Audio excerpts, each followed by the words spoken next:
All right, let's talk about one of ReZero's most complicated characters. I'm talking, of course, about Roswaal Mathers. On the surface, he's this powerful lord, a margrave, even the head court mage of Lugnica. But, as you probably already know, that's barely scratching the surface of who this guy really is. So this is the big question, isn't it? Is this guy the ultimate puppet master, orchestrating everything from the shadows? Or is he, ironically, just a pawn in a much bigger game? I mean, this single question is really the key to unlocking his entire centuries-long story. Okay, so let's get into it. First impressions, right? When you first meet Roswaal, what do you even think? You see this guy with all this power, all this influence, and he's dressed like a clown. I mean, his whole vibe is just bizarre. The way he talks is just so strange. And look at this. It's such a perfect summary of the contradiction that is Roswaal. On one hand, you've got these super serious, powerful titles, Lord of the Mathers domain, Head Court Mage. I mean, this guy's a big deal. But then you look at his nicknames, Court Jester, Demi-Human Lover. It just doesn't add up, right? It hints that there's something else going on entirely. And that's exactly the point. The whole getup, the makeup, the flamboyant clothes, even that incredibly unique way he drags out his words. It's a performance. It's a mask. He wants everyone to underestimate him, to write him off as just some harmless weirdo. That way, nobody sees the calculating, absolutely ruthless mind working just beneath the surface. So let's peel back that first layer, shall we? What's really hiding behind that clown mask?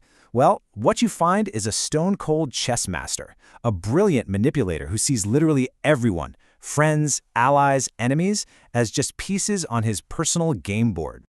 Just think back to the very first arc. It's a masterclass in Roswaal's methods. The guy hires an assassin, Elsa, to put his supposed ally, Emilia, in grave danger. Why? To create a crisis that only one person could solve, Natsuki Subaru. He orchestrates this entire deadly scenario just to get his hands on this one unpredictable new pawn for his grand plan. It shows you right away he's not just reacting to things, he is making them happen. And this quote, this says it all, doesn't it? He has a habit of not talking to another person without being in a superior position. That's not just about power, that's psychological warfare. He is constantly probing for weakness, always looking for an angle to put himself on top. He finds what you want, what you fear, and uses it to control the entire conversation. It's chilling, really. Okay, so we've got the clown on the surface and the chess master just underneath. But what if I told you that even the chess master is just another mask? That the real truth behind Roswaal Mathers is, well, it's so much older and so much stranger than you could possibly guess. So who is this man, really? Get ready, because the answer is going to change everything. Here it is, the big one. The body, you see, it's just 29 years old. But the soul, the consciousness inside that body, the one pulling all the strings, it's over 400 years old. 400 years. This guy isn't just reading history books, he lived it. So how is that even possible? Well, it's through this forbidden and, frankly, super creepy magic called soul transcription. Basically, it lets him transfer his soul into one of his blood relatives, his own descendants.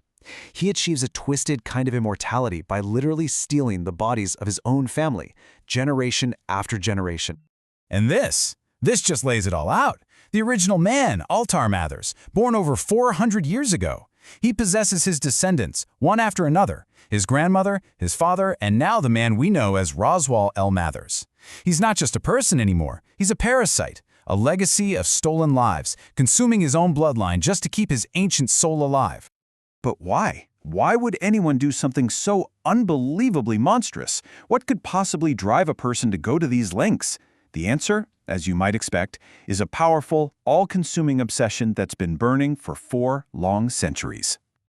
You have to understand, for 400 years, every single action he's taken, every scheme, every betrayal, every single life he's sacrificed, it's all been for one thing. Just one single, all-consuming purpose. And that goal? It's to resurrect the one person he ever truly loved, his teacher, the Witch of Greed, Echidna. You see, he believes she was the only one who ever really understood him, who saved him. And in his twisted, obsessive mind, any cost is worth it to bring her back. Killing the divine dragon, sacrificing his allies, even his own family, None of it matters if he can just see her again. And here's the punchline, the greatest irony of all. The guy who spent 400 years treating everyone like his personal puppets was actually a puppet himself the entire time.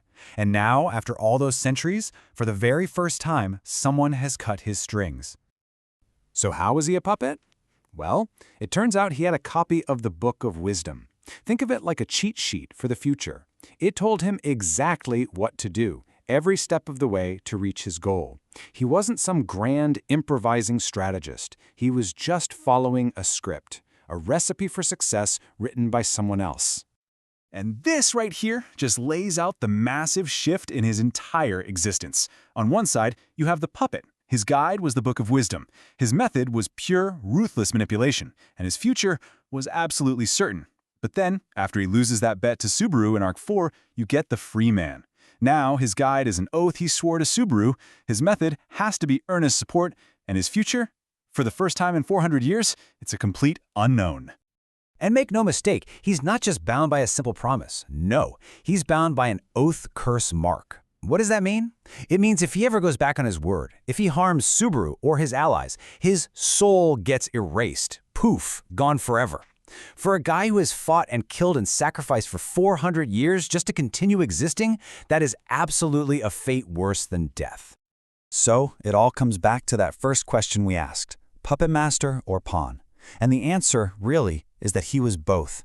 He was a master manipulator who was himself being manipulated by fate. But now the script is gone. For the first time in 4 centuries, he has to write his own story. He has the chance to become someone defined by his own choices, not by a 400-year-old obsession. The only question left is, what kind of story is he going to write?